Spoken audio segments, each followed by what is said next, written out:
Good morning all of you.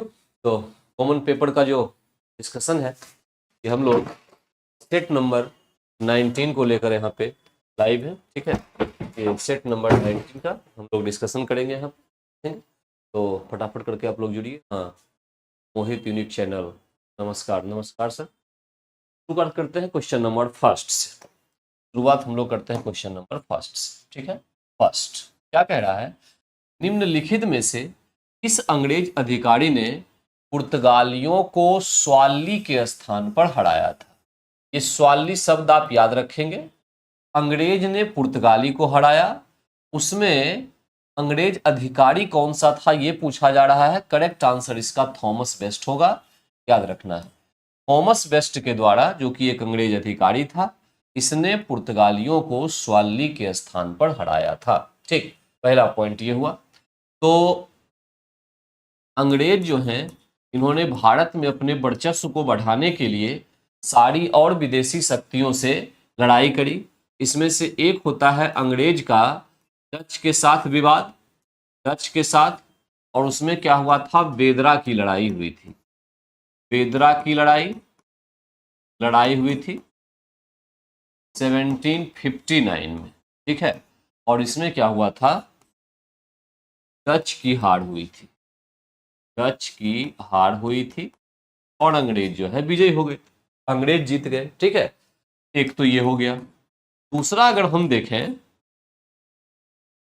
Wandiwash का युद्ध होता है, एक वांडीवास का युद्ध, ये अंग्रेज एवं फ्रांसीसी शक्ति के मध्य हुआ था। फ्रांसीसी के मध्य किया गया था और ये 1760 ईस्वी में होता है और इसमें अंग्रेज विजयी रहे, फ्रांसीसी हार गए। अंग्रेज विजयी रहे, ठीक है, विजयी हुए। तो यहां भी अंग्रेजों ने अपनी शक्ति को दिखा दिया। और तीसरा पॉइंट जो क्वेश्चन एग्जाम में पूछा जाए कभी, कि जो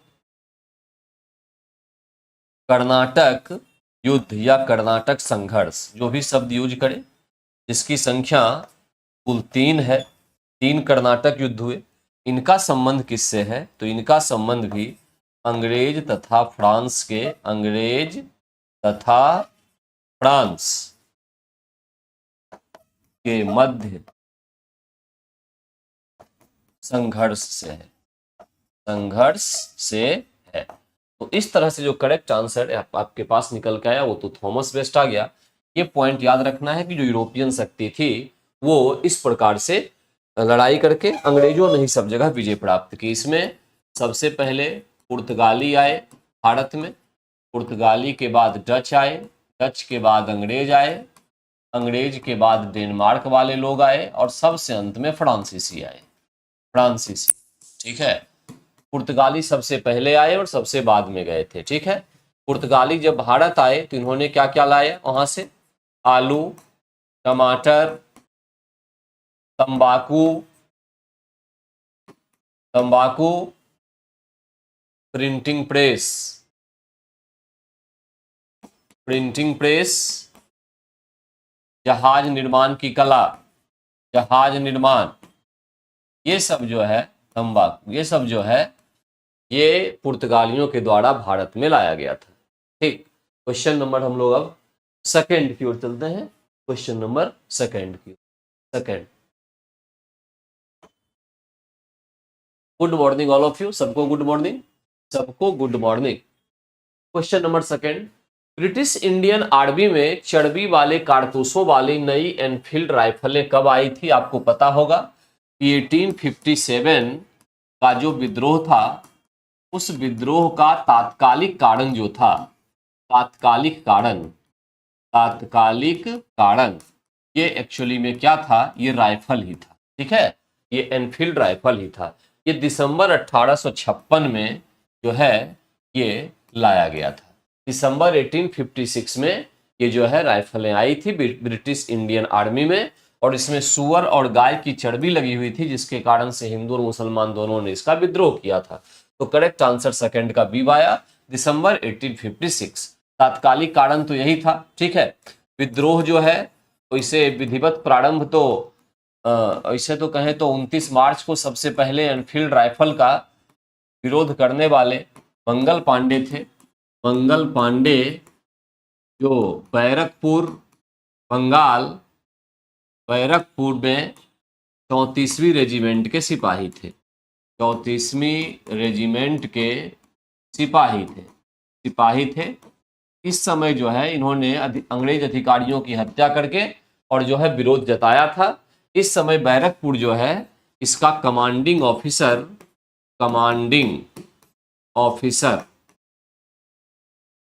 हेड से था, कमांडिंग ऑफिसर था हेड से, ध्यान दीजिएगा, हेड से था। ठीक है, तो यहां से शुरुआत हुआ, लेकिन विधिवत शुरुआत 10 मई से मानी जाती है। 10 मई से, जब मेरठ में इसका विद्रोह किया गया, और फिर 11 मई जब ये सैनिक मेरठ से दिल्ली आए और बहादुर शाह जफर को अपना नेता चुना। बहादुर शाह जफर को अपना नेता चुना और उसके साथ उसका सेनापति वक्त खां साथ में था। उसके बाद धीरे धीरे करके ये बढ़ता चला गया, और बढ़ने के बाद, ये तो बात है दिल्ली की, ठीक है, दिल्ली ऐसे करके नॉर्थ इंडिया में लगभग ये काफी फैला था। कानपुर जो है, कानपुर यहाँ पर नाना साहब ने नेतृत्व किया था इसका, नाना साहब ने नेतृत्व किया। लखनऊ की बात करें अगर, तो बेगम हजरत महल थी यहाँ, बेगम हजरत महल। झांसी की बात करें तो लक्ष्मीबाई थी, लक्ष्मीबाई। ग्वालियर की बात करें, ग्वालियर की तात्या टोपे ये थे, और बहुत सारे थे, जैसे बिहार में कुंवर सिंह थे, कुंवर सिंह ये बिहार से थे, जगदीशपुर से। ठीक है, तो इस प्रकार से थे। इसमें नाना साहब और बेगम हजरत महल ने विद्रोह के बाद नेपाल जाना उचित समझा, तो विद्रोह के बाद ये लोग कहाँ चले गए? नेपाल चले गए। यहाँ एक बात और ध्यान रखना है, तात्या टोपे को, ठीक है, मान सिंह जो दोस्त था, मान सिंह इनका दोस्त, मान सिंह ने धोखा देकर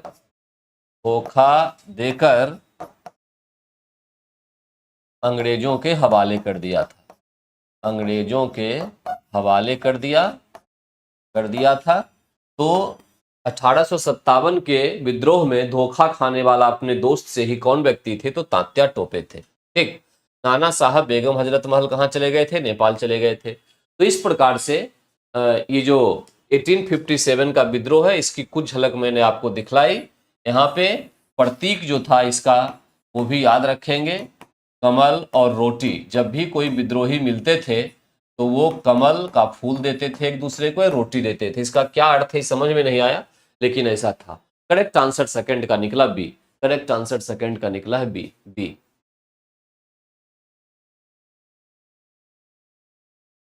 हाँ, कहीं कहीं जनवरी 1857 भी लिखा रहता है, बिल्कुल सत्य बाबू, बात सही है ये। ठीक है, कहीं कहीं जनवरी 1857 भी लिखा रहता है, तो इसमें विवाद की बात नहीं है। कभी आंसर सी होता है, कभी आंसर बी होता है। मैं यहाँ पे बी लगाता हूं क्योंकि मैंने अधिकांश और प्रमाणिक बुकों में दिसंबर 1856 को ही माना। ठीक है, क्योंकि शुरुआत वहीं से हो गई थी, और फिर का जो उसका व्यापक प्रयोग था वो एक्चुअली में जनवरी 1857 से हुआ था। तो मैं मानता हूं कि करेक्ट आंसर आप लगाइए वो बी। ठीक है, बी करेक्ट आंसर लगाइए। ओके, आइए क्वेश्चन नंबर 3 की तरफ आते हैं। 3, भारतीय सुधार संघ की स्थापना 1870 में किसने की थी? भारतीय सुधार संघ की स्थापना 1870 में केशव चंद्र ने की थी। उसके पहले 1866 में इन्होंने आदि ब्रह्मा समाज या इसी को भारतीय ब्रह्मा समाज कहा जाता है, उसकी भी स्थापना की थी। भारतीय ब्रह्मा समाज कहा जाता है, उसकी स्थापना की थी। ठीक है, तो केशव चंद्र सेन यहाँ पे सही आंसर हुआ। दूसरी बात ये, 1878 में आनंद मोहन बोस इन्होंने साधारण ब्रह्मा समाज की स्थापना की। साधारण ब्रह्मा समाज की स्थापना की। यहाँ एक बात ध्यान रखना है कि सबसे पहली बार ब्रह्मा समाज की स्थापना की गई थी राजा राम मोहन राय के द्वारा। ब्रह्मा समाज की स्थापना सबसे पहली बार किसने की थी? तो राजा राम मोहन राय प्रथमतः, ठीक है, इनके द्वारा किया गया था। बाद में चल के 1828 में बाद में चल के क्या हुआ कि इसी ब्रह्मा समाज में विभाजन होते गया और समय समय पर जो विभाजन हुआ उससे नए नए अंग बनते चले गए। उसी में से 1866 का भारतीय ब्रह्मा समाज या आदि ब्रह्मा समाज था और 1878 का आनंद मोहन बोस के द्वारा साधारण ब्रह्मा समाज था। यहीं से उपजा है ये कोई नई संस्था नहीं है, यहीं से निकला हुआ है। ठीक है, ये सब जो आनंद मोहन बोस हैं, केशव चंद्र सेन हैं, ये सब ब्रह्मा समाज से ही संबंधित थे। ठीक, और देवेंद्रनाथ टैगोर या ठाकुर की बात आ रही है तो यहाँ पे याद रखिएगा कि देवेंद्रनाथ टैगोर ने 1839 में तत्वबोधिन समाज की स्थापना की।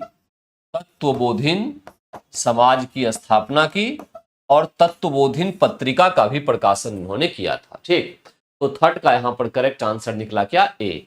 थर्ड का करेक्ट आंसर निकला ए, केशव चंद्र सेन। केशव चंद्र सेन। ठीक, क्वेश्चन नंबर 4 पे आइए। 4 पे गुड मॉर्निंग अमन वर्मा जी, प्रणाम। बहुत दिनों के बाद आप आए हैं तो मैं वेलकम करना चाहता हूं फिर आपका। चलिए बात करें फिर। मानसी का कहना है सर सिर्फ 1 to 5 का करवाते हैं, 9 10 का क्यों नहीं करवाते? अरे भैया, आप 1 to 5 का ही करवाते नहीं, हम सबका करवाते हैं। ये आपका 9 10th के लिए भी है, ये 6 to 8 के लिए भी है, ये 11 12th के लिए भी है।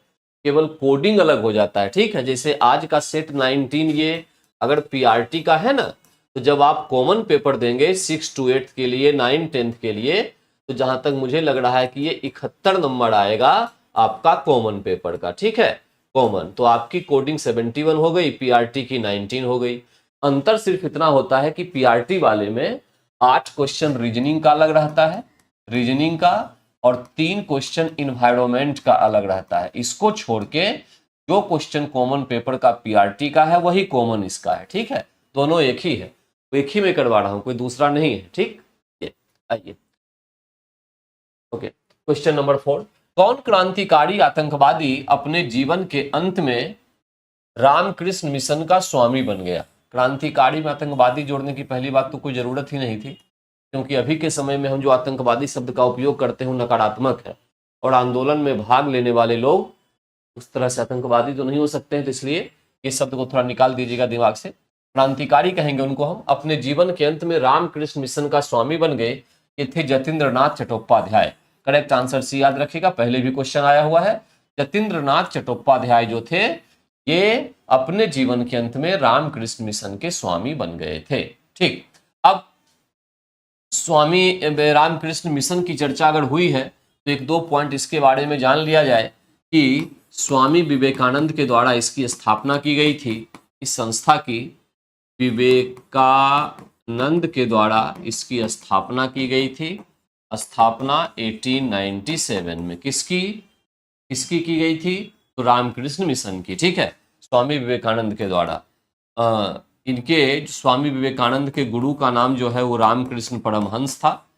रामकृष्ण परमहंस था, परमहंस। ठीक है, परमहंस था। यहाँ स्वामी विवेकानंद के बारे में ये कि 1893 के शिकागो धर्म सम्मेलन में इन्होंने भाग लिया था। शिकागो धर्म सम्मेलन में भारत का प्रतिनिधित्व किया था। भारत का प्रतिनिधित्व किया था। वहीं पर उन्होंने जो थ्योरी दिया उसका मतलब ये था, ठीक है, कि इन्होंने कहा था कि विश्व शांति के लिए, विश्व शांति और मानवतावाद के लिए, विश्व शांति एवं मानवतावाद के लिए क्या करना होगा? मानवतावाद के लिए करना ये होगा कि पूर्व का आध्यात्म आध्यात्म का मतलब यहाँ पे हुआ जो भारत हमारा देश है, इसमें जो प्राचीन काल से आध्यात्मिक व्यवस्था अपनाई गई है, धर्म के साथ चलने की प्रक्रिया, और पश्चिम का भोगवाद या उपभोगवाद, उपभोगवाद या भौतिकतावाद, ठीक है, उपभोगवाद या इसी को हम कहेंगे भौतिकतावाद, इसको जोड़ करके तब जो है मानव का कल्याण किया जा सकता है। ये स्वामी विवेकानंद का जो है थ्योरी था। ठीक, इनके बचपन का नाम नरेंद्र दत्त था, बचपन का नाम था नरेंद्र दत्त, दत्त नाम था बचपन का। ठीक है, प्रबुद्ध भारत नाम का इन्होंने पत्रिका का भी प्रकाशन किया था, प्रबुद्ध भारत, ये एक पत्रिका जो इंग्लिश भाषा में थी, इंग्लिश की पत्रिका थी, उसका इन्होंने प्रकाशन किया था, पत्रिका का प्रकाशन किया। ठीक है, प्रबुद्ध भारत, प्रबुद्ध। तो 4 का करेक्ट आंसर हमारे पास सी निकल के आ रहा है। 4 का करेक्ट जो आंसर है वो हमारे पास आया सी। ठीक है, आइए क्वेश्चन नंबर 5 क्यों क्वेश्चन नंबर 5।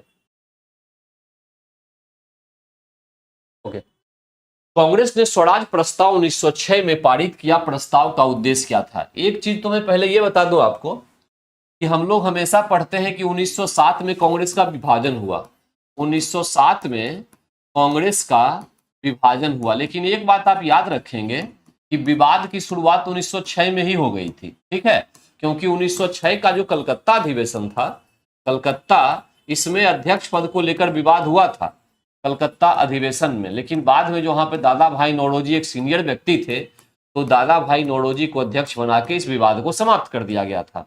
दादा भाई नौरोजी जो है, नौरोजी को अध्यक्ष चुना गया था, अध्यक्ष चुना गया था। तो मतलब एक तरह से कहें तो विवाद कंप्लीट तो नहीं हुआ, लेकिन उसको उस समय के लिए दबा दिया गया। बाद में वही 1907 में निकल के आया और कांग्रेस का विभाजन हो गया। तो 1906 में दादा भाई नौरोजी को अध्यक्ष चुना गया। कलकत्ता अधिवेशन जो है, इसमें अध्यक्ष को लेकर विवाद हुआ था। दादा भाई नौरोजी ने इसी सम्मेलन में सबसे पहली बार स्वराज शब्द का उपयोग किया था, स्वराज शब्द का उपयोग किया था, जिसका मतलब था, स्वराज का मतलब कि खुद का शासन, ठीक है, अपना शासन होना चाहिए, किसी दूसरे के शासन में हम विश्वास नहीं करेंगे। तो 1906 से ही ये जो है स्वशासन शब्द ये निकल के आने लगा था। तो 1906 में जो पारित किया गया था प्रस्ताव स्वराज का, उसका उद्देश्य एक्चुअली में स्वशासन था, सेल्फ रूल, हमें किसी और के शासन की जरूरत नहीं है। तो कांग्रेस में ये बहुत बड़ा परिवर्तन था, ठीक है, कि स्वशासन को ये शामिल कर रहे थे अपने में। इसमें एक बात और मैं बता दूं, इसी सम्मेलन में 1906 के सम्मेलन में जो गरम दल के लोग थे, गरम दल, उस समय के अनुसार उनको उग्रवादी भी कहा जा सकता है, जो उग्र रहा करते थे, उग्र विचार वाले गरम दल, इन्होंने 4 प्रस्ताव पास करवाए थे, 4 प्रस्ताव पारित करवाए थे। आपके एग्जाम में क्वेश्चन कैसा आएगा? क्वेश्चन ये आएगा कि इसमें से कौन सा एक प्रस्ताव नहीं था, आपको चारों याद रखना होगा। सबसे पहला जो है ये था स्वदेशी का प्रस्ताव या स्वदेशी आंदोलन। दूसरा था बहिष्कार का प्रस्ताव, बहिष्कार किया जाए, ठीक है, बहिष्कार। तीसरा था राष्ट्रीय शिक्षा,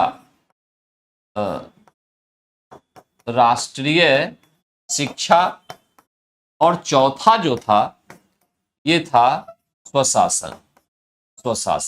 ये 4 प्रस्ताव जो है ये उग्रवादियों के द्वारा यानी गरम दल के द्वारा इसमें पारित करवाए गए थे। ठीक, तो यहां पर ध्यान रखिएगा कि चारों में से क्वेश्चन पूछेगा कौन सा एक प्रस्ताव नहीं था, आपको चारों याद रखना है, कुछ और डाल देगा उसमें, ठीक है। तो स्वदेशी, बहिष्कार, राष्ट्रीय शिक्षा और स्वशासन। 5th का करेक्ट आंसर क्या आएगा? स्वशासन। स्वराज शब्द को सबसे पहली बार 1906 में दादा भाई नौरोजी के द्वारा यहां दिया गया था। ठीक, हाँ, 1907 के अध्यक्ष रास बिहारी घोष थे, इसमें कहीं कोई दिक्कत नहीं।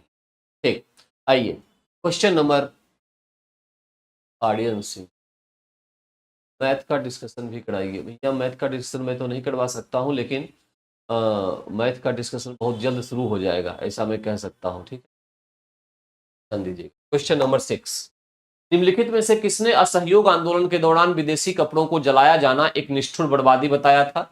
असहयोग आंदोलन जो है ये भारत में 1 अगस्त को शुरू हुआ था, 1 अगस्त 1920। इस दिन प्रारंभ हुआ और इसी दिन क्या हुआ था कि बाल गंगाधर तिलक जो है वो हम लोगों को अलविदा कह के चले गए थे। तिलक की मृत्यु हो गई थी, तो मृत्यु होने के बाद आंदोलन का तो एक हिस्सा वैसे ही टूट गया। कितने बड़े नेता की मृत्यु हो गई, राष्ट्रवादी नेता थे। तिलक की मृत्यु के बाद एक तिलक कोष बनाया गया, तिलक कोष है ना, कोष। और नेशनल लेवल पर अगर देखा जाए, नेशनल लेवल पर तो उसमें 1 करोड़ रुपए का फंड दिया गया ताकि आंदोलन को आगे बढ़ाया जाए। 1 करोड़ दिया गया, ठीक है। तिलक कोष बिहार में भी गठित किया गया था इसी आंदोलन के समय पे, और इसके संयोजक के रूप में श्री कृष्ण सिंह थे। संयोजक के रूप में थे श्री कृष्ण सिंह, ठीक है। तो ये तो पॉइंट है जो नॉर्मल आप देखते हैं।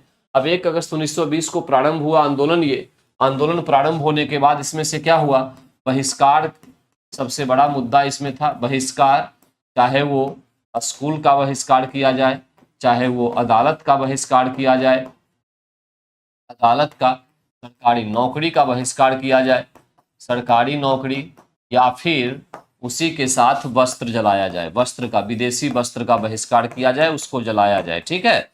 विदेशी वस्त्र को का बहिष्कार या जलाना, ये सारे काम इसमें थे, ठीक। ये सारे नकारात्मक काम थे, नकारात्मक काम थे।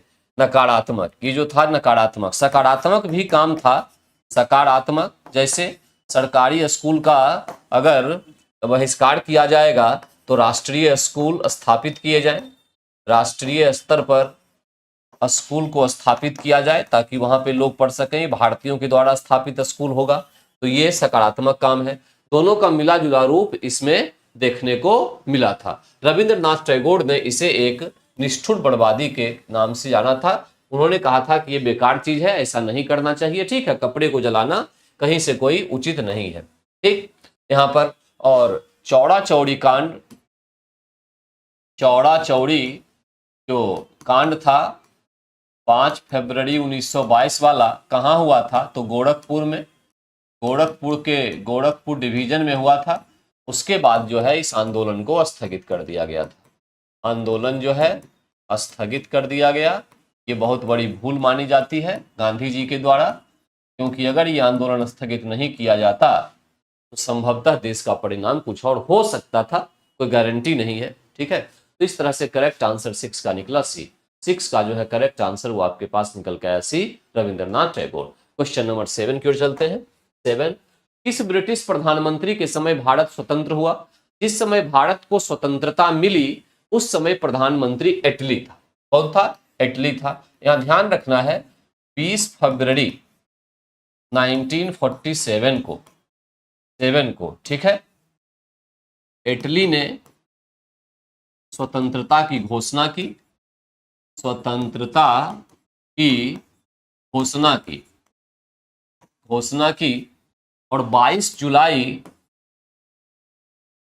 1947 को ब्रिटिश संसद ने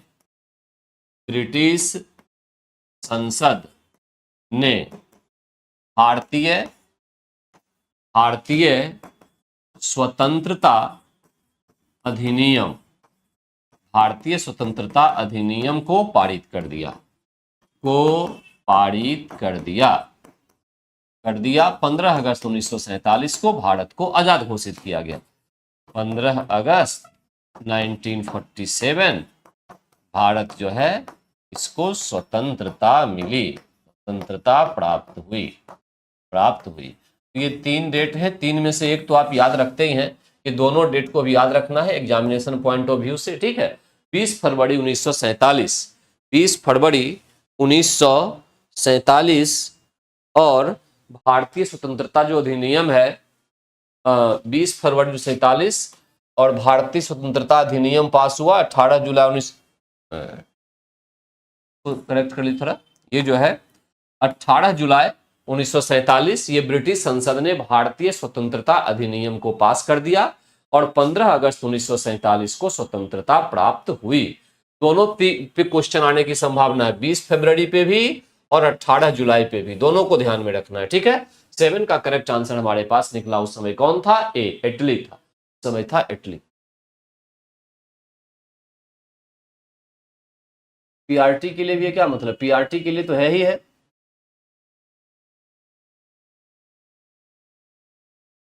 कॉमन पेपर के ज्योग्राफी में सबसे ज्यादा क्वेश्चन इंडियन ज्योग्राफी से होता है मेरे दोस्त, इंडियन ज्योग्राफी से सबसे ज्यादा क्वेश्चन होता है। इंडियन ज्योग्राफी में सब कुछ आप पढ़ लेंगे, एग्रीकल्चर, इंडस्ट्री, ट्रांसपोर्ट, ठीक है, तो उसमें से क्वेश्चन निकल के आ जाएगा। ठीक है, वो आ जाएगा।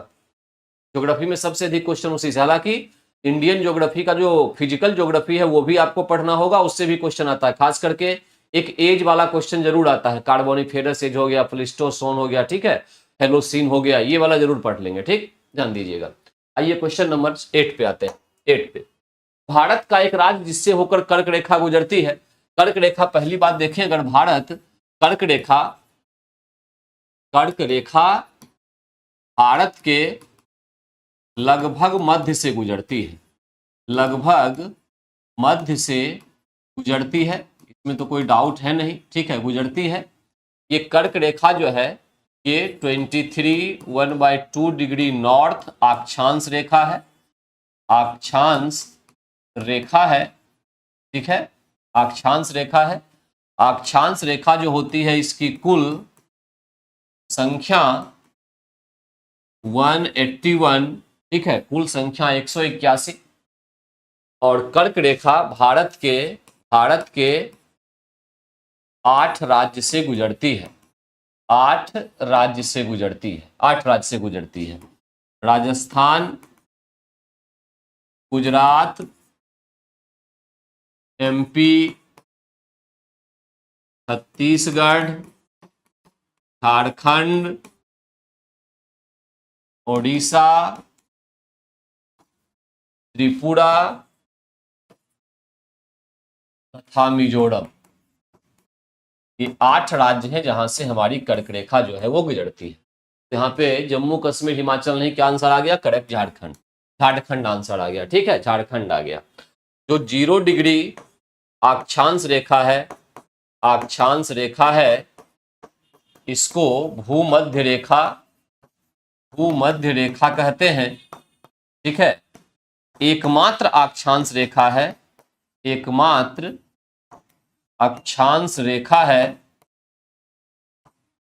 रेखा है जो पृथ्वी को 2 बराबर भागों में बांटती है, 2 बराबर भागों में बांटती है, याद रखिएगा, एकमात्र। देशांतर की जितनी भी लाइन है, ठीक है, वो सभी पृथ्वी को बांटती है 2 भागों में। अक्षांश रेखा में केवल एक भूमध्य रेखा ही पृथ्वी को 2 बराबर भागों में बांटेगी, और सब नहीं बांटती है, और पोल पर जाते जाते सब 0 हो जाती है, ठीक है।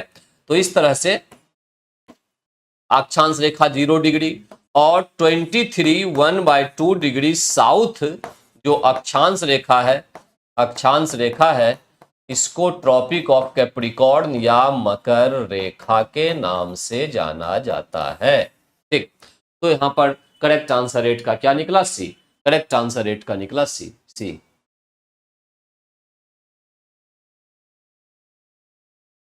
हाँ बिल्कुल सही कहा, ठीक, मिस हो गया। झारखंड के बाद आप इसको लिखें क्या? वेस्ट बंगाल, बंगाल, ठीक है, बंगाल, त्रिपुरा, मिजोरम, ठीक, बंगाल, त्रिपुरा, मिजोरम, ठीक है। तो करेक्ट आंसर 8 का निकला सी, 8 का जो है सी, हाँ बिल्कुल सही। ओके, क्वेश्चन नंबर 9, लघु हिमालय स्थित है किसके मध्य में? देखिए, मैं फिर हिमालय का विभाजन एक बार कर दूं, आंसर अपने आप निकाल लेंगे। हिमालय जो है इनको 3 हिस्सों में बांटा जाता है। हिमालय को किस हिसाब से? ऊंचाई के हिसाब से, क्षेत्र के हिसाब से भी 3-4 हिस्सों में बांटा जाता है। यहाँ ऊंचाई की चर्चा हो रही है, क्वेश्चन उसके हिसाब से पूछ रहा है। एक होता है महान हिमालय, महान हिमालय, इसको ग्रेट हिमालय भी कहते हैं, और इसको हिमाद्री कहा जाता है, हिमाद्री। इसकी जो ऊंचाई होती है ये 6000 मीटर औसत ऊंचाई होती है, औसत ऊंचाई 6000 मीटर, ठीक है। ओलिगोसीन काल में इसका निर्माण हुआ, ओलिगोसीन काल में इसका निर्माण हुआ। जो सर्वोच्च चोटी है हिमालय के वो सब इसी में है, सर्वोच्च चोटी की बात करें तो वो सब आपको महान हिमालय में ही पाया जाता है। उदाहरण के तौर पे अगर आप एवरेस्ट को ले लें, एवरेस्ट, कंचनजंगा, नंगा पर्वत, नामचा बड़वा,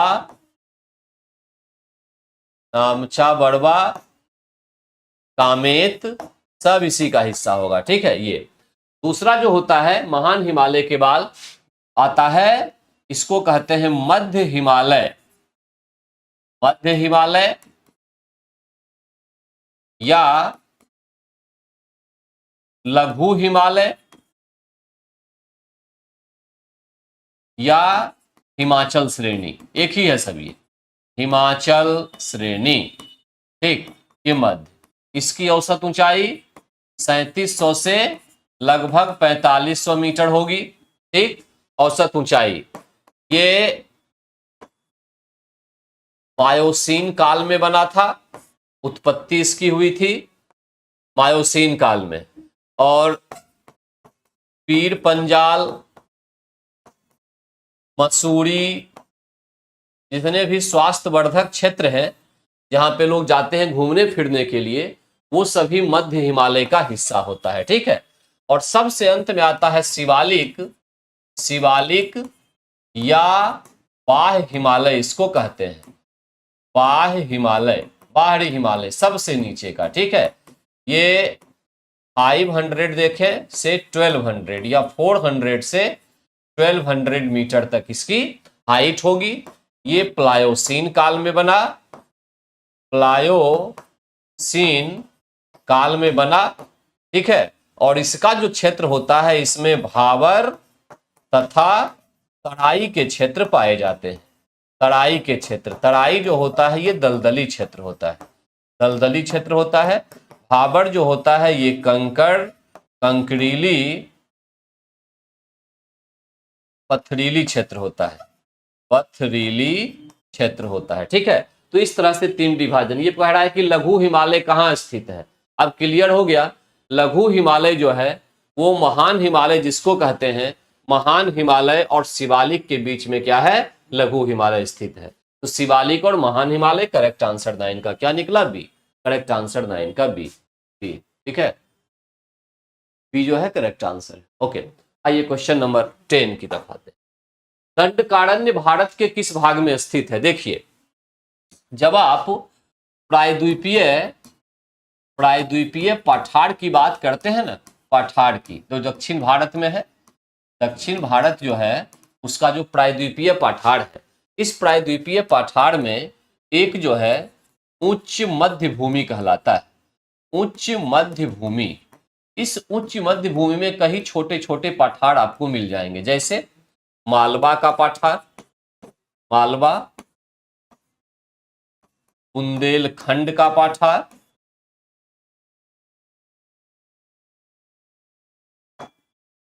बघेलखंड का पठार, बघेलखंड का पठार। इसी में एक क्षेत्र आता है दंडकारण्य, दंडकारण्य। ठीक है, ये तो ये मिडल हाईलैंड होते हैं, उच्च मध्य भूमि इनको कहा जाता है। और ये दंडकारण्य क्षेत्र जो है ये छत्तीसगढ़, आंध्र प्रदेश तथा ओडिशा में फैले हुए हैं। ओडिशा में जो है ये फैले हुए हैं, इनको दंडकारण्य क्षेत्र के नाम से जाना जाता है। तो करेक्ट जो आंसर हमारे पास निकला 10 का, वो मध्यवर्ती मध्य भूमि जो हुआ, ठीक है, उच्च मध्य भूमि इनको कहा जाता है। तो करेक्ट आंसर है 10 का सी। 10 का जो है करेक्ट आंसर आपके पास क्या आया, सी। 10 का करेक्ट आंसर सी। ठीक,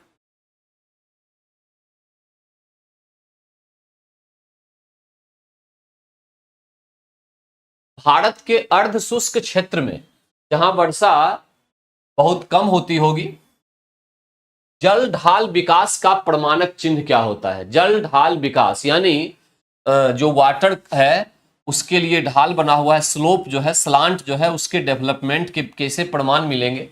ठीक है, इसके बारे में क्वेश्चन कह रहा है। बड़े पैमाने पर ढालों की स्थापना ताकि वर्षा जल का वाष्पन न हो। ढाल की स्थापना गलत है, ढाल की स्थापना नहीं होती है। मृदा बांध, भू संचरण उपाय, वृक्षारोपण का उपक्रम, ताकि मृदा की नमी संरक्षित रहे और अंतर्भूमि जल का पुनः पूरण होता रहे। अच्छा, ये भी है। और तीसरा है कि मौसमी नदियों से जल का तटबंधीकरण करके जलाशयों के तंत्र की स्थापना की जाए। देखिए, अर्ध शुष्क क्षेत्र में पानी को पहुंचाना हो, ठीक है, एक जगह से दूसरे जगह, तो सबसे आसान तरीका क्या होता है कि पानी को स्टोर किया जाएगा। पानी को स्टोर करने का मतलब क्या हुआ? सबसे आसान कि पानी को स्टोर करेंगे जो नदी फ्लो कर रही है उसके रास्ते को रोक के। तो यहां पर सबसे जो ऑप्शन बेस्ट है उसी निकल के आ रहा है कि नदी का फ्लो होगा, वहां पानी को रोका जाएगा, टैंक बनाया जाएगा, टैंक में पानी को रिजर्व रखा जाएगा और जब जरूरत पड़ेगी तो इस पानी का उपयोग जो है फिर अलग अलग कार्यों के लिए किया जाएगा। तो जल ढाल विकास का प्रमाणक इतना लिखने की जरूरत नहीं थी, कि सीधे सीधे यहां लिखना था कि अर्ध शुष्क क्षेत्र में जो है, ठीक है, पानी का अधिकतम उपयोग किस प्रकार से किया जा सकता है। तो इसका सबसे आसान आंसर है मौसमी नदियों से जल का तटबंधीकरण। हालांकि एक बात और भी है, भू संरक्षण करने से उपाय, वृक्षारोपण भी पानी को बहुत हद तक संरक्षित करते हैं, ठीक है, मृदा की नमी संरक्षित रहती है उसमें, लेकिन उस पानी का उपयोग बहुत ज्यादा नहीं कर सकते। पानी का उपयोग जो करना होगा वो हम करेंगे किस तरह से? नदियों के जल का तटबंधीकरण करके, तटबंध बना के, ठीक है, रोक के चारों तरफ। तो करेक्ट आंसर 11 का आपके पास निकल के आया सी। करेक्ट जो आंसर है सी आया। ठीक,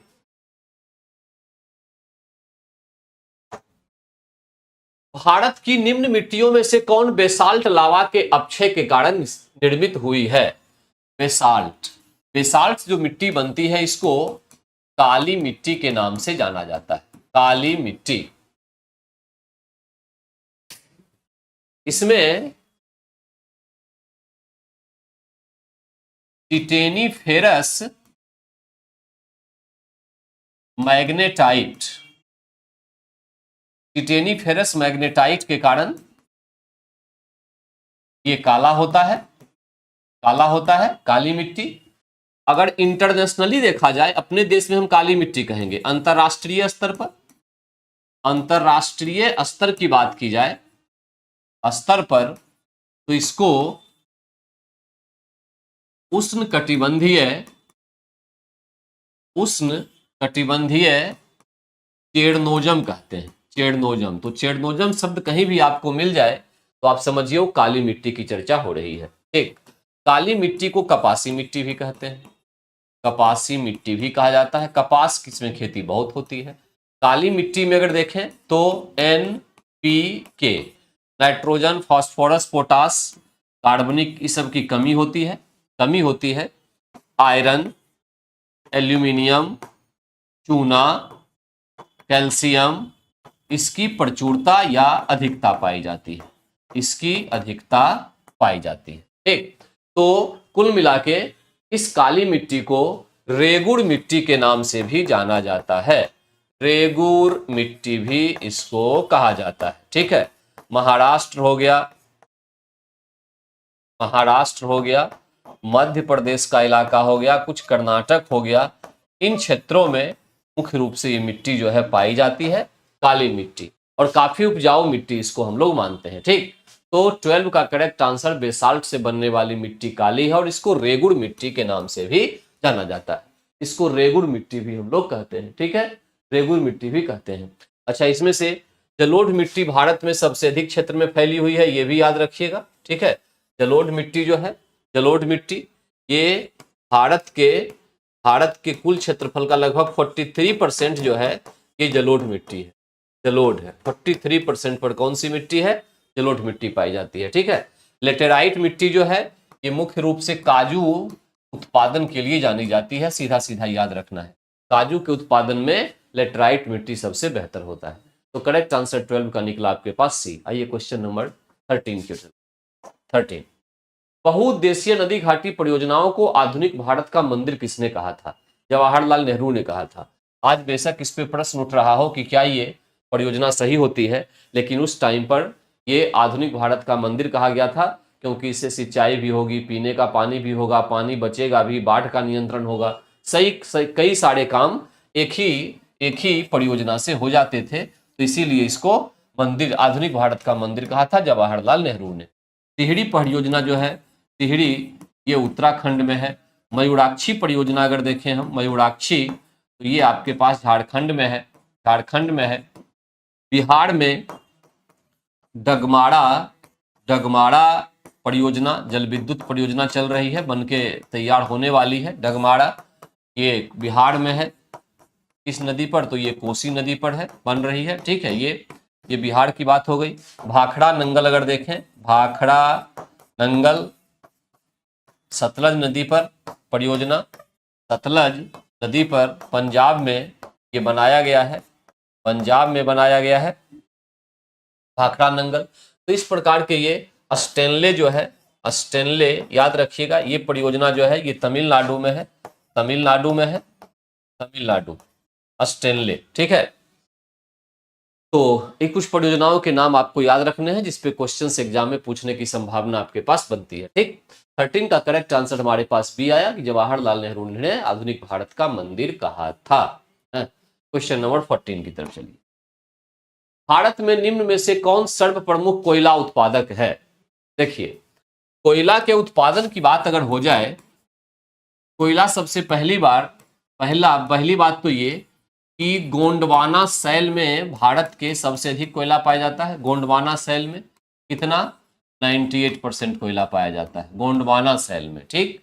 ये कोयला किस प्रकार का है? ये बिटुमिनस प्रकार का कोयला है, बिटुमिनस, यानी भारत में सबसे अधिक मात्रा में बिटुमिनस प्रकार का कोयला पाया जाता है, बिटुमिनस प्रकार का कोयला पाया जाता है, ठीक है। इसमें लगभग 65% कार्बन होता है, लगभग इसमें 65% जो है ये कार्बन उपस्थित होता है, कार्बन। इस बिटुमिनस का सबसे अधिक प्रयोग किसमें होता है? कोकिंग कोल बनाने में, कोकिंग कोल के निर्माण में, कोल के निर्माण में इसका उपयोग किया जाता है, कोकिंग कोल के निर्माण में। और कोकिंग कोल का उपयोग कहाँ होता है? तो स्टील फैक्ट्री, जहां पे इस्पात बनाए जाते हैं, स्टील फैक्ट्री लोहे से, वहां पर सबसे अधिक कोकिंग कोल का उपयोग होता है, ठीक है। यहाँ ये भी ध्यान रखिएगा कि लिग्नाइट जो एक दूसरे टाइप का कोयला है, लिग्नाइट कोल, ठीक है, इसका सबसे बड़ा भंडार तमिलनाडु में है। तमिलनाडु में सबसे अधिक लिग्नाइट कोयला मिलता है, तमिलनाडु में सबसे बड़ा भंडार, सबसे बड़ा भंडार है। उत्पादन के दृष्टिकोण से अगर देखा जाए, उत्पादन, तो आप ध्यान रखेंगे इसमें से दोनों में लड़ाई चलती है, ठीक है। छत्तीसगढ़ ओडिशा में, कभी ओडिशा हो जाता है, कभी छत्तीसगढ़ हो जाता है। तो उत्पादन में आप पहले नंबर पे छत्तीसगढ़ को रखेंगे। छत्तीसगढ़ टोटल जो उत्पादन होता है उसका 22.21%, लगभग 22.21% छत्तीसगढ़ करता है। और दूसरे नंबर पे होता है ओडिशा, दूसरे नंबर पे क्या होता है? ओडिशा। ये लगभग जो है 21.2% या कुछ इस तरह से ओडिशा करता है। तीसरे नंबर पे है तो एमपी, मध्य प्रदेश, और चौथे नंबर पे होगा झारखंड। यहाँ पे मैंने चारों लिख दिया है, क्वेश्चन क्या बन के आता है उस पर डिपेंड करेगा। देखिए यहाँ पे ऑप्शन में दिया हुआ है, कहीं छत्तीसगढ़ नहीं लिखा हुआ है, ठीक, कहीं छत्तीसगढ़ नहीं है, तो सर्वप्रमुख कोयला उत्पादक उस स्थिति में क्या बन जाएगा? इसको छोड़ के ओडिशा, करेक्ट आंसर ये। अगर छत्तीसगढ़ ओडिशा वो दोनों नहीं दिया हो तब क्या बन जाता? एमपी। इस तरह से क्वेश्चन का आंसर लगाना है। उत्पादन में चारों हैं, चारों को याद रखना है, ठीक है। ये लगभग एमपी में लगभग 18% करता है एमपी, और ये करता है लगभग 16%, इस तरह से है। छत्तीसगढ़ और उड़ीसा में लड़ाई चलती रहती है, कभी ये आगे कभी ये आगे, ठीक। तो करेक्ट आंसर इसमें 14 का निकल के क्या आया? सी। 14 का करेक्ट आंसर आया सी। हाँ, और इसमें यह भी याद रखिएगा सबसे अंत में, एक जो सबसे उत्तम कोटि का कोयला होता है, उत्तम कोटि का कोयला जो होता है ये होता है एंथ्रासाइट, एंथ्रासाइट,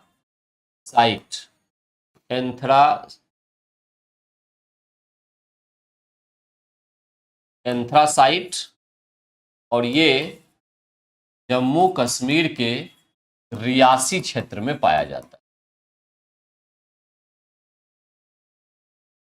के रियासी क्षेत्र में पाया जाता है, क्षेत्र में पाया जाता है, ठीक है।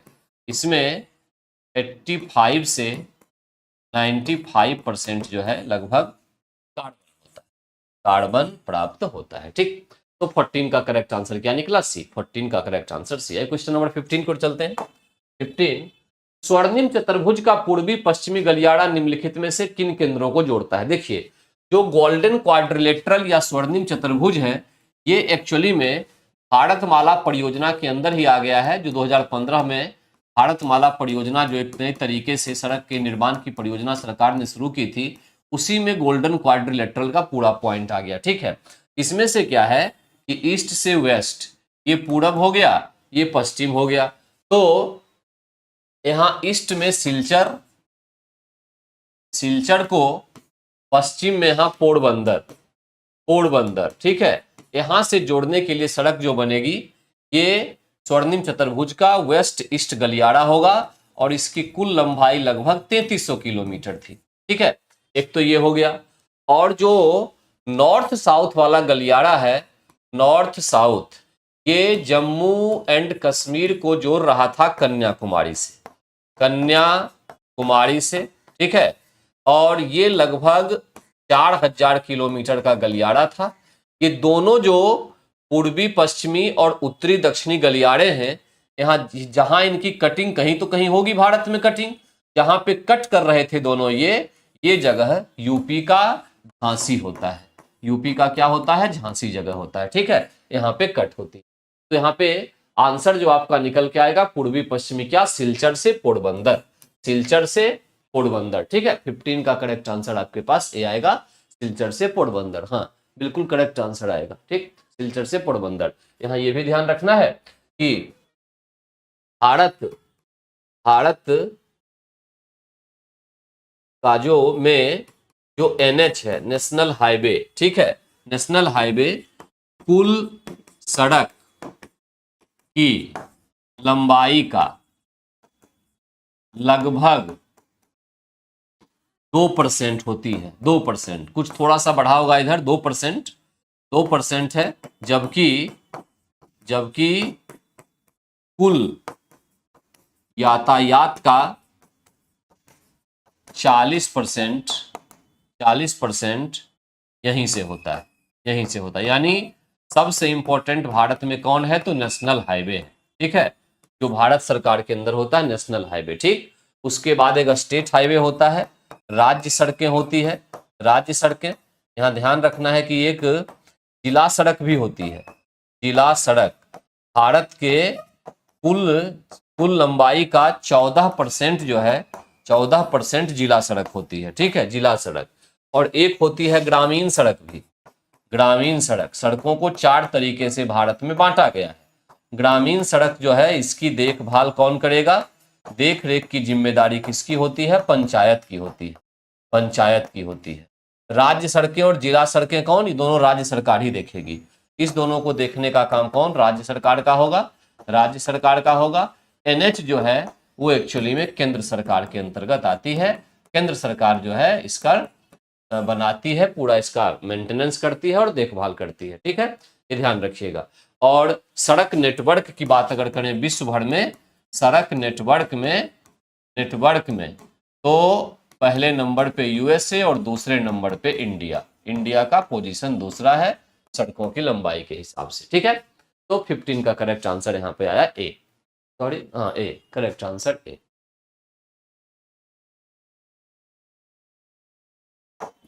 क्वेश्चन नंबर 16, कार के पीछे के यातायात के दृश्यावलोकन के लिए किस प्रकार के शीशे का प्रयोग होता है?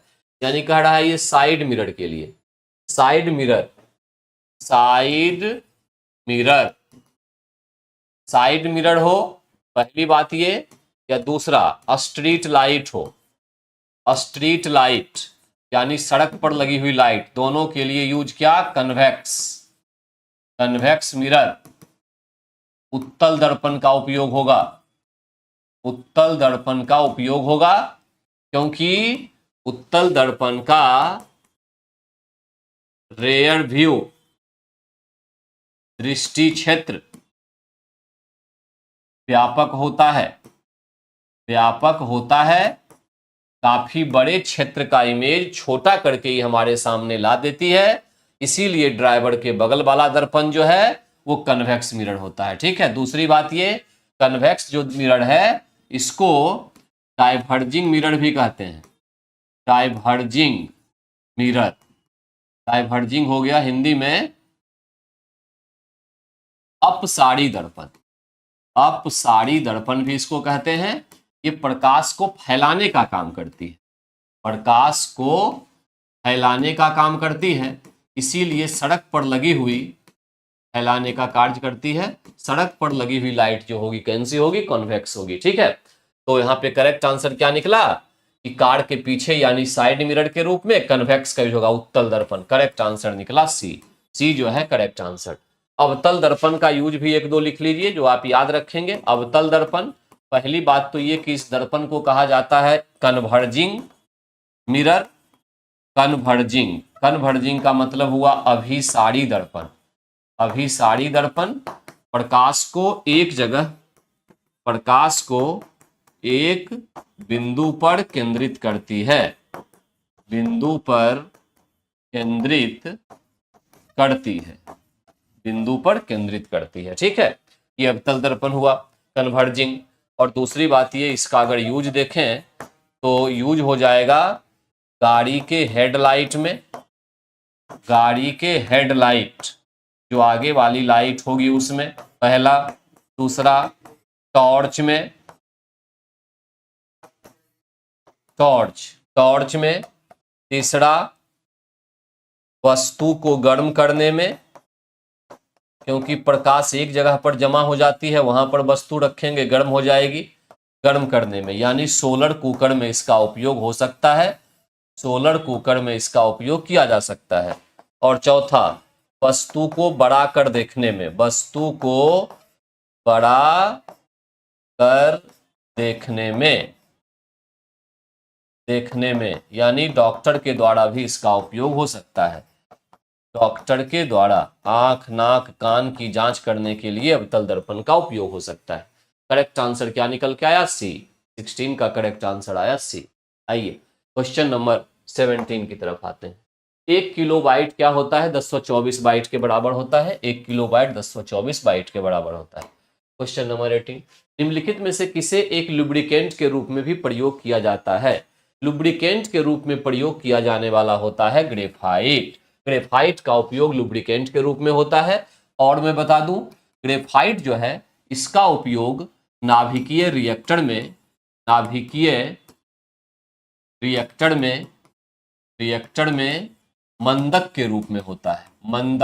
मंदक यानी मॉडरेटर के रूप में होता है, ठीक है, मंदक के रूप में।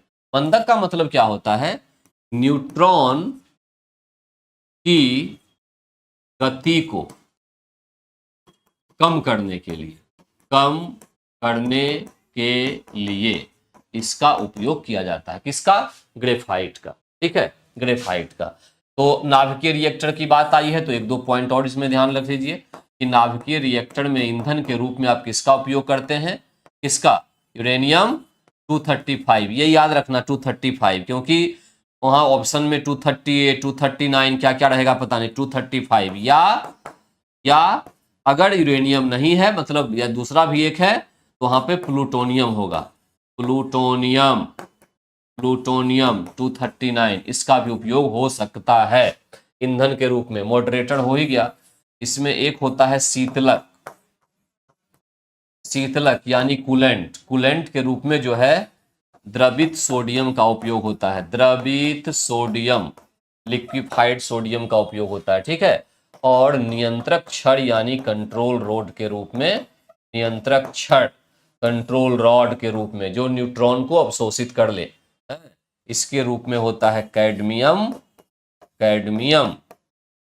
या बोरॉन का उपयोग किया जाता है, बोरॉन। ठीक है, तो इतनी बातें हो गई किसकी, न्यूक्लियर रिएक्टर से संबंधित। ग्रेफाइट का उपयोग इसमें मंदक के रूप में होता है। मंदक के रूप में ध्यान दीजिएगा, ग्रेफाइट के साथ साथ हैवी वाटर, भारी जल या D2O जिसको कहते हैं का उपयोग भी हो सकता है, उपयोग भी होता है। ठीक है, दोनों का हो सकता है। हेमेटाइट क्या हुआ यहाँ पे, हेमेटाइट ये लोहे का अयस्क है, लोहे का अयस्क हेमेटाइट है। और भी अयस्क होते हैं, तो हेमेटाइट हुआ मैग्नेटाइट Fe3O4, सीडेराइट, FeCO3, ये सब लोहे का अयस्क है। आयरन, पायराइट, FeS2, ये सभी लोहे के क्या होते हैं? अयस्क होते हैं। 18 का करेक्ट आंसर क्या है? बी। करेक्ट आंसर क्या है? बी। डायनामाइट के निर्माण में प्रयुक्त होने वाला रासायनिक कौन सा है? देखिए, डायनामाइट एक विस्फोटक है। विस्फोटक है। किसने खोज की थी इसकी? बताने की जरूरत नहीं है, आप सब लोग जानते होंगे, अल्फ्रेड नोबेल ने। अल्फ्रेड नोबेल नाम का व्यक्ति था, ठीक है। 1863 में कहा जाता है खोज हुई थी, और 1901 से नोबेल प्राइज की शुरुआत इसी की स्मृति में होती है, नोबेल प्राइज, ठीक है। नोबेल प्राइज प्रारंभ इसके समय में हुआ था, ठीक। उस समय इस जो डायनामाइट था, इस डायनामाइट में प्रयोग किया जाता था ट्राइनाइट्रो TNG का उपयोग डायनामाइट में होता है। डायनामाइट में होता है। वर्तमान में NaNO3 का उपयोग भी किया जाता है, ये भी एक विस्फोटक है, उपयोग किया जाता है। तो ये कहानी है डायनामाइट की, ठीक है। तो करेक्ट आंसर क्या निकला? देख रहे हो, TNG, ट्राई नाइट्रोग्लिसरीन, ठीक है, ग्लिसरीन इसको कहते हैं, ट्राई नाइट्रोग्लिसरीन, यानी कुल मिला के करेक्ट आंसर आपके पास ही आया, ठीक। ट्राई नाइट्रेट ग्लिसरीन, ठीक, इसका उपयोग जो है ये किया जाता है। यहाँ पे ध्यान दीजिए, विस्फोटक में और भी कई चीजें होती है, जैसे TNG हुआ, एक TNT होता है, ट्राई नाइट्रो टोल्यून,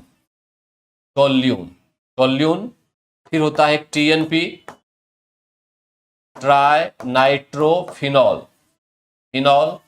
ठीक है, ये विस्फोटक में ही आते हैं। RDX, ये क्या है? विस्फोटक ही होता है, ठीक है, ये भी क्या है? एक विस्फोटक है। इन सभी को विस्फोटक की श्रेणी में रखा जाता है। यहाँ पे TNT, TNP और TNG, ये तीन जो है प्रमुख विस्फोटक होते हैं, ठीक है। क्वेश्चन आपके एग्जाम में पूछेगा निम्न में से कौन सा एक विस्फोटक नहीं है, तो GTP तो है, अब इसके बदले कहीं X लिख देगा, TNX, TNY, तो तीन को याद रखना है, ठीक है, ये विस्फोटक में आते हैं। 19 का करेक्ट आंसर आया सी जो है करेक्ट आंसर, ठीक है। आइए क्वेश्चन नंबर 20 की तरफ आते हैं। 20, जैविक जगत में होने वाले कार्य, गुण व पद्धति के अध्ययन के ज्ञान को मशीनी जगत में उपयोग करना, यानी what is the use of this knowledge of the study of function, properties and methods in the biological world, हाँ, in the mechanical world. Hindi सही से लिख, इंग्लिश सही से लिख। ये कह रहा है कि जो बायोलॉजिकली जितने भी प्रकार के अध्ययन किए जाते हैं, ठीक है, पैटर्न को अगर उसको मशीन के साथ जोड़ दिया जाए तो इस स्टडी को हम क्या कहेंगे? एक्चुअली इसको बायोनिक्स के नाम से जानते हैं, ध्यान रखिएगा, दिस इज कॉल्ड बायोनिक्स, ठीक है। ये बस एक टर्म है, इसको याद रखना है कि इसको बायोनिक्स के नाम से जानते हैं। जब कहने का मतलब ये हुआ कि बायोलॉजी को जब टेक्नोलॉजी के साथ जोड़ दिया जाए ना, टेक्नोलॉजी के साथ, टेक्नोलॉजी, तो ये आपका बायोनिक्स बन जाता है, बायोनिक्स बन जाता है, ठीक। बायोलॉजी और टेक्नोलॉजी पूरा थ्योरी है एक्चुअली। तो 20 का करेक्ट आंसर आया ए, 20 का करेक्ट आंसर है ए। आइए क्वेश्चन नंबर 21 पे आते हैं। क्वेश्चन नंबर 21, हड्डियों की पढ़ाई विज्ञान की किस शाखा के अंदर होती है? बोन्स की स्टडी कह रहा है। बोन्स की स्टडी किसके अंदर होगी? जियोलॉजी। जियोलॉजी में क्या होता है? स्टडी ऑफ अर्थ, पृथ्वी का अध्ययन करते हैं, पृथ्वी के आंतरिक भाग का अध्ययन, पृथ्वी तथा आंतरिक भाग का अध्ययन, आंतरिक भाग का अध्ययन होता है, ठीक है, ये हो गया। सेरोलॉजी जो है ये होता है study of blood serum and other fluid in body, ठीक है, यानी शरीर के अंदर रक्त तथा, मुख्य रूप से रक्त ही, ब्लड ही, तथा अन्य द्रव के व्यवहार का अध्ययन ये एक्चुअली में सेरोलॉजी के नाम से जाना जाता है। ठीक है, शरीर के अंदर के ब्लड और जो फ्लूइड है उनका अध्ययन। ऑस्टियोलॉजी ये एक्चुअली में कहलाता है क्या, हड्डियों का अध्ययन। स्टडी ऑफ बोन्स कौन, ऑस्टियोलॉजी आएगा। करेक्ट आंसर यहां पर क्या निकला, सी निकला। ठीक है, ऑस्टियोलॉजी। और इसमें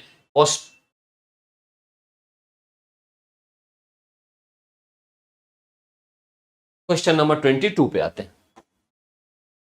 नाइट्रोजन स्थिरीकरण जीवाणु किस पौधे की जड़ के साथ संयोजन करते हैं। ठीक है, नाइट्रोजीकरण स्थिरीकरण जीवाणु जो है ये कह रहा है कि किस पौधे के साथ ये जो है ये संयोजन करते हैं। यहां देखिए, पहली बात तो ये कि नाइट्रोजन फिक्सेशन जो बैक्टीरिया है इसमें जैसे कि एजोटोबैक्टर आ गया, एजोटोबैक्टर, क्लास्ट्रीडियम,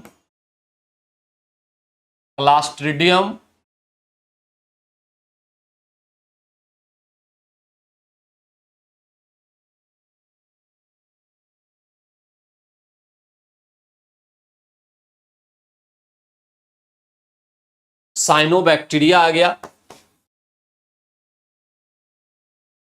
तो इस प्रकार के जो बैक्टीरिया होते हैं ये वायुमंडल से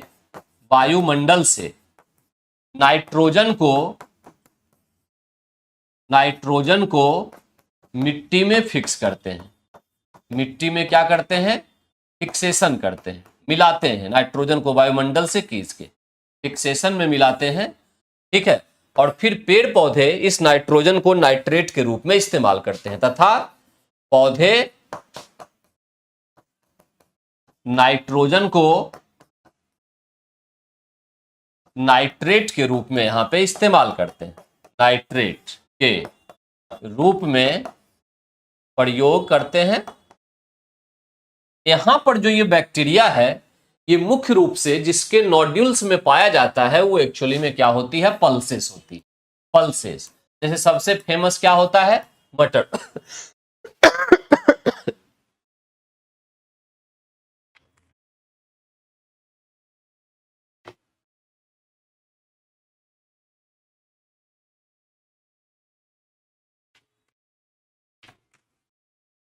मटर, जैसे मटर का जो नोड्यूल्स है, ठीक है, गांठ जहां होती है वहां पे राइजोबियम जीवाणु पाया जाता है, राइजोबियम। और ये क्या कर, ये सबसे कॉमन यही है, राइजोबियम। ठीक है, कि जब अगर नाइट्रोजन की कमी हो गई हो अलग प्रकार के फसल को उगाने से किसी मिट्टी में, तो आप उसमें मटर लगा दीजिए। तो मटर से क्या होगा कि नाइट्रोजन काफी हद तक उस मिट्टी में बैलेंस में आ जाएगा, क्योंकि राइजोबियम नाम का जो बैक्टीरिया है वो एटमॉस्फेयर पे नाइट्रेट को क्या कर लेगा, नाइट्रोजन को फिक्स करेगा मिट्टी में। ठीक है, तो मटर का जो है दाल, इस प्रकार के और भी दलहन जो फसल है उसमें इस प्रकार के बैक्टीरिया काफी अधिक मात्रा में पाए जाते हैं। तो 22 का करेक्ट आंसर आपके पास निकला ए। 22 का करेक्ट जो आंसर है वो निकला दाल में सबसे अधिक होता है। इसीलिए कहा जाता है कि इन सब फसल को उगाने के बाद बीच में एक बार दाल का फसल मिट्टी में जरूर उगाना चाहिए, ताकि वहां पे जो नाइट्रोजन है वो फिक्स हो सके और नाइट्रोजन की कमी की पूर्ति जो है नेचुरली ही होता रहे जमीन में। ठीक ना, 22 का ये हुआ आंसर। आइए क्वेश्चन नंबर 23। मानव रक्त की श्यानता का कारण क्या है। श्यानता यानी विस्कोसिटी, विस्कोसिटी को हम कहेंगे गाढ़ापन। गाढ़ापन सीधा ये समझिए, ज्यादा टेक्निकल नहीं जाना है, गाढ़ापन। ठीक, तो यहां समझिए जो श्यानता और विस्कोसिटी होती है, ठीक है, ये मुख्य रूप से प्रोटीन के कारण से होती है। प्रोटीन। ठीक है, अब यहां देखिए ब्लड में जो प्रोटीन होता है, ब्लड प्रोटीन, ये एक तो होता है एल्बुमिन। रक्त को गाढ़ा करने में मुख्य भूमिका इसी की होती है, रक्त को गाढ़ा करना।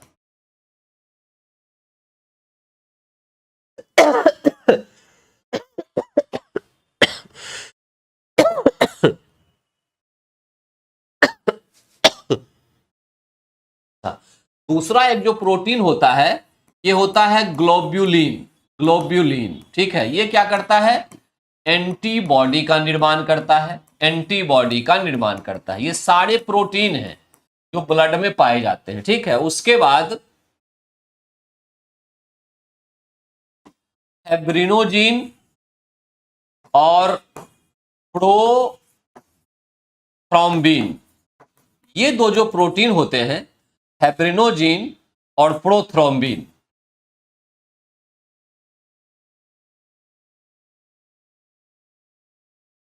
ये ब्लड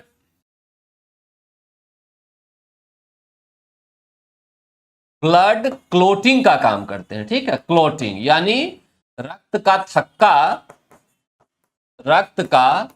थक्का जमने में ये मदद करते हैं, ठीक, जमने में मदद करते हैं फाइब्रिनोजिन और प्रोथ्रोम्बिन, ठीक है। ब्लड क्लोटिंग, ग्लोबुलिन जो है एंटीबॉडी और एल्बुमिन जो है रक्त को गाढ़ा करने का काम करता है। तो विस्कोसिटी का मतलब गाढ़ापन, और रक्त में अलग अलग नहीं दिया हुआ है, प्रोटीन की वजह से हुआ, ठीक है। प्रोटीन में कौन सा प्रोटीन क्वेश्चन पूछेगा तो एल्बुमिन, प्रोटीन में कौन सा तो एल्बुमिन। करेक्ट आंसर यहां पर क्या आ गया आपके पास ए, 23 का करेक्ट आंसर है ए, ठीक है ए। आइए क्वेश्चन नंबर, अब जरा इसको पार करें। संयुक्त राष्ट्र जनसंख्या कोष द्वारा जारी state of world population 2024 Bharat की जनसंख्या कितनी अनुमानित करता है। ये सब याद रखने वाला बिल्कुल फैक्ट है, ठीक है। करंट को हमेशा आप रिपीट करते रहेंगे तो चीजें निकल जाएगी। करेक्ट आंसर इसका ए है, 1441.7 मिलियन, इतना जो है रिकॉर्ड किया गया है। भारत की अपनी जनसंख्या, वो अभी जो सेंसस है वो तो हुआ नहीं है, इसलिए अभी भारत में तो कुछ कहा नहीं जा सकता है। जो संयुक्त राष्ट्र का जनसंख्या कोष कह रहा है उसी को मानना पड़ेगा। तो 24 में कुल मिला के कह रहा है कि 1441.7 मिलियन। 1 मिलियन का मतलब यहाँ पे कितना, 10 लाख, 10 लाख, ठीक है। उसके हिसाब से आप अपना करोड़ अरब में समझ लेंगे कितना होता है, 10 लाख। 1 मिलियन में 10 लाख, तो इतने मिलियन जनसंख्या भारत की हो चुकी है। आइए क्वेश्चन नंबर 33 पे आते हैं। विभिन्न अंतरराष्ट्रीय निकायों द्वारा वर्ष 2024-25 में भारत के जीडीपी में सकल घरेलू उत्पाद में वृद्धि के संदर्भ में किए गए पूर्वानुमानों के संदर्भ में निम्नलिखित में कौन सा युग्म सही सुमेलित नहीं है। IMF 6.8 तो सही है, वर्ल्ड बैंक 6.6 ये भी सही है, एशियाई विकास बैंक 6.4, एशियाई विकास बैंक ने चेंज कर दिया था, ठीक है, इसीलिए क्वेश्चन बना है ये। उसने 7 पॉइंट कहा है, ठीक है, 7%। 2024 का उसने रखा है 7% और 7.2% उसने रखा है 2025 का, ठीक। तो इस तरह से एशियाई विकास बैंक वाला पॉइंट ये गलत था, तो करेक्ट आंसर सी निकला। 33 का करेक्ट जो आंसर है वो निकल के आया सी, ठीक है सी। क्वेश्चन नंबर 34, समाचार की सुर्खियों में रही दुलंग सुबानश्री हाथी गलियारा अरुणाचल प्रदेश में बनाई गई है, ठीक है, अरुणाचल प्रदेश में स्थित है, अरुणाचल प्रदेश। और पेरियार जो है, पेरियार ये केरल में नेशनल पार्क है, केरल का वन्यजीव अभ्यारण्य है, वन्यजीव अभ्यारण्य। ये भी मुख्य रूप से हाथियों के लिए फेमस है, ये भी ध्यान रखिएगा, ये भी हाथी के लिए फेमस होता है पेरियार, ठीक। और जो हाथी प्रोजेक्ट एलिफेंट है, प्रोजेक्ट एलिफेंट, ये भारत सरकार के द्वारा चलाया गया था, कब, 1992 में, ताकि हाथियों को संरक्षित किया जा सके। करेक्ट आंसर 34 का आया सी। 35 पे आइए। 18वीं लोकसभा के सामान्य निर्वाचन में सूरत लोकसभा निर्वाचन क्षेत्र निम्नलिखित में से किस कारण से समाचारों की सुर्खी में रहा। सूरत से एक बीजेपी के वो निर्विरोध जीत गए थे, इसीलिए रहा था ये।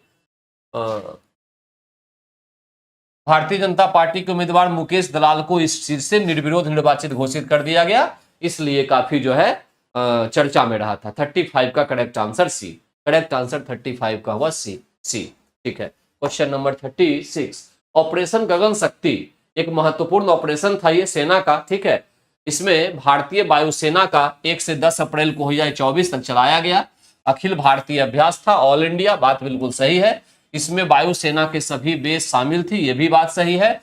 थल सेना ने सामान पहुंचाने में सहायता की थी, ये भी बात सही है। करेक्ट आंसर डी है, ठीक है, करेक्ट आंसर है एक में से अधिक। ऑपरेशन गगन शक्ति से संबंधित करेक्ट आंसर निकलेगा डी। ये सारे के सारे पॉइंट जो है क्या है, सही है। एक बहुत बड़ा अभ्यास था अखिल भारतीय अभ्यास था, ऑल इंडिया लेवल पर यह किया गया था। ठीक है, हाल ही में कौन एक दिवसीय अंतरराष्ट्रीय क्रिकेट में सबसे ज्यादा शतक जड़ने वाला खिलाड़ी बने हैं? विराट कोहली। ठीक है, विराट कोहली, भारत 50 शतक वनडे इंटरनेशनल क्रिकेट में। Global partnership on artificial intelligence AI पर ग्लोबल पार्टनरशिप के लिए जो सम्मेलन आयोजित हुआ था वो नई दिल्ली में हुआ था। वो कहां हुआ था? नई दिल्ली। करेक्ट आंसर क्या होगा? ए। 38 का करेक्ट आंसर होगा ए। नई दिल्ली में किया गया था ये। और खेलो इंडिया यूथ गेम्स 2024 का आयोजन कहां किया जाएगा? खेलो इंडिया यूथ गेम्स कहां होगा? फटाफट आंसर दीजिए। खेलो इंडिया यूथ गेम्स जो है उसका आयोजन कहां किया जाएगा? तो ये हमारे पास है तमिलनाडु। तमिलनाडु यूथ गेम्स का आयोजन किया गया कहां? तमिलनाडु। ठीक है,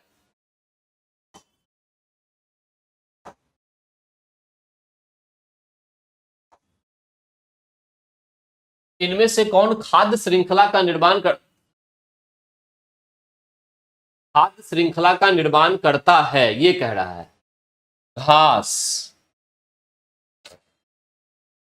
गेहूं। तो गलत हो गया। घास को कौन खाएगा? ये बकरा का नाम दे रहा है, और बकरा किसको? फिर आदमी। ये तो बन जाएगा बी। ठीक है, बकरा कौवा खाता, ये भी गलत है। कौन सा हो गया? फूड चेन में, श्रृंखला में ये। ठीक है, घास को खाने वाली ये गोट होती है और इसको खाने वाला आदमी होता है। ठीक है, आदमी तो खा ही लेता है, तो इसलिए खाद्य श्रृंखला ये बन गया फूड। इस फूड श्रृंखला में याद रखिएगा, एक स्तर से दूसरे स्तर तक जाने, एक स्तर से दूसरे स्तर तक जाने के पश्चात मात्र 10% जो है ऊर्जा ट्रांसफर होती है या ऊर्जा बचती है। कहने का मतलब ये हुआ बचती है।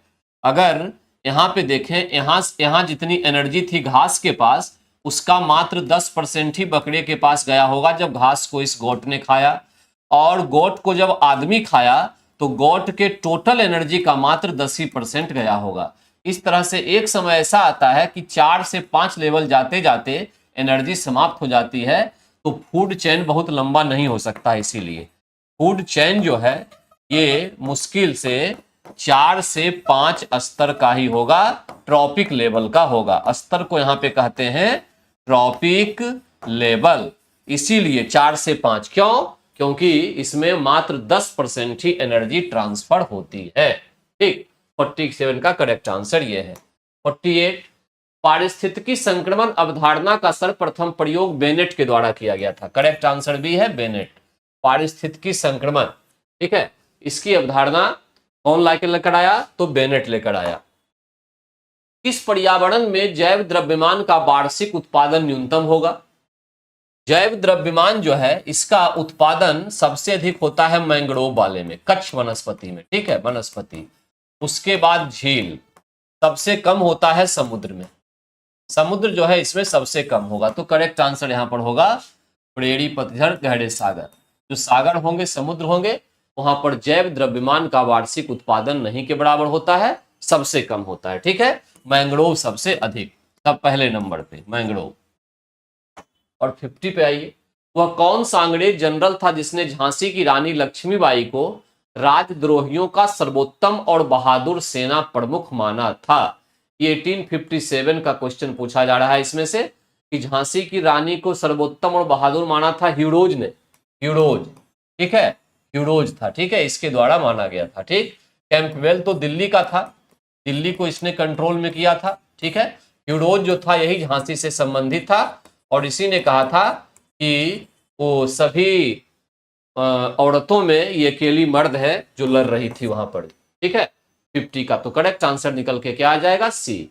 सर ह्यूरोज के द्वारा ये पॉइंट कहा गया था, सर ह्यूरोज के द्वारा इस पॉइंट को कहा गया था। तो आज की क्लास को हम यहीं पे विराम देते हैं।